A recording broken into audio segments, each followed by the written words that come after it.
Historiquement, il y avait la gare de Monaco et la gare de Monte-Carlo, et il a été décidé en fait de n'en faire plus qu'une seule pour rationaliser la desserte de Monaco, qui se trouve un petit peu au milieu entre les deux gares historiques.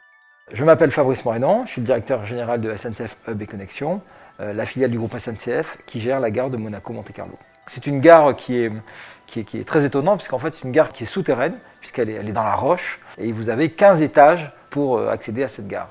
C'est la troisième gare la plus grande de la région sud, après la gare de Marseille et la gare de Nice. Il y a à peu près 7,5 millions de voyageurs qui empruntent chaque année cette gare.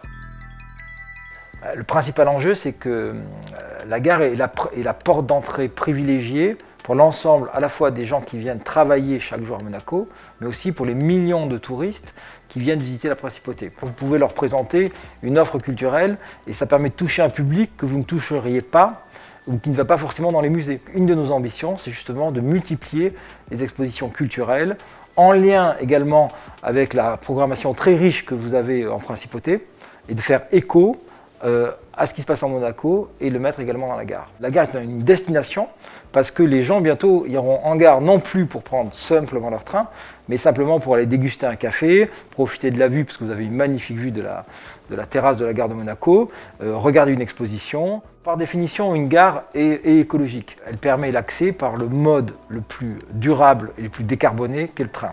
Ensuite, nous, dans cette gare, on essaye de développer des solutions encore plus écologiques. Je vous donne quelques exemples.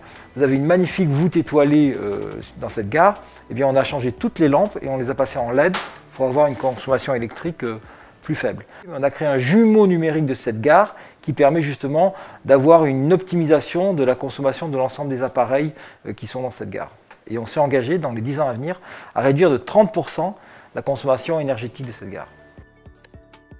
J'espère que c'est avant tout une fierté pour le gouvernement princier. On veut faire de cette gare un lieu de vie, comme je vous le disais, une destination dans laquelle il fait à la fois bon vivre et dans lequel, lorsqu'on va prendre un train, eh bien, on passe un moment agréable.